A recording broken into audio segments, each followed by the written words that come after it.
Hello and welcome to Newswatch at 6. I'm Serena Devanzo. We start the show with breaking news. Former President Jimmy Carter has died at age 100. He has been in hospice care since 2023. ABC's Karen Travers has more.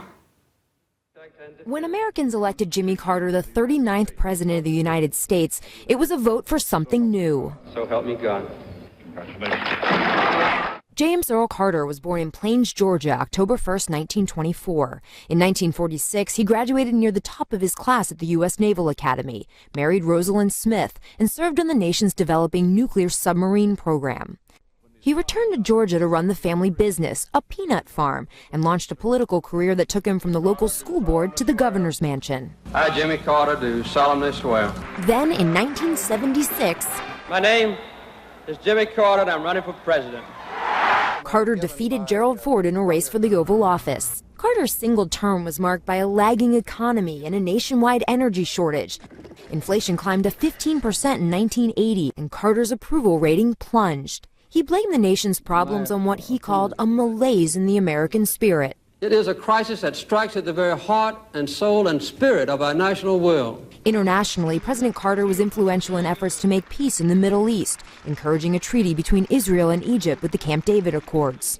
But the event that seemed to doom his presidency was the taking of 52 American hostages at the U.S. Embassy in Iran. They were held for 444 days, released just hours after Carter left office. Yet Carter launched a post-presidency that many would consider more productive than his 4 years in office.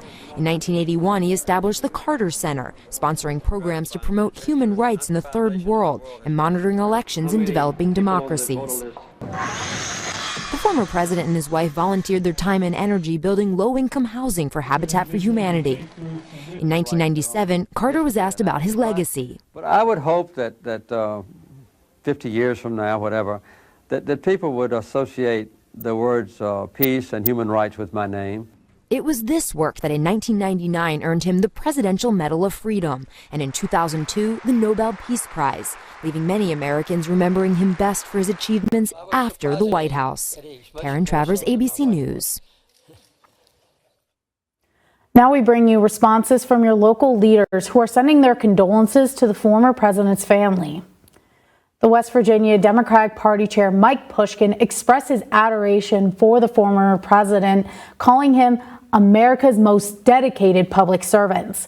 He said in a press release in part, quote, "President Carter's legacy is one of humility, integrity, and relentless service.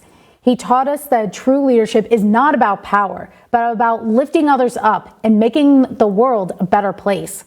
His work continues to inspire generations of Americans to engage in public service and to strive for a more just and equitable society." Senator Shelley Moore Capito released a statement on X saying, "Charlie and I are thinking of the family and friends of former President Jimmy Carter during this time. We respected his devotion to public service and his love of his country. His lifetime of service is an example for all of us to follow. May he rest in peace with his beloved Rosalind." Governor-elect Patrick Morrisey also released a statement on X. "Jimmy Carter leaves a legacy as a humanitarian and a man of deep faith. From Habitat for Humanity to his teaching of Sunday school, he dedicated his life to serving others. Our prayers are with the Carter family," end quote. Stay tuned tonight at 10 p.m. as 2020 will have a special report on Jimmy Carter's life and legacy here on WAY. Afterwards, you can catch your local news with Newswatch at 11 starting right after.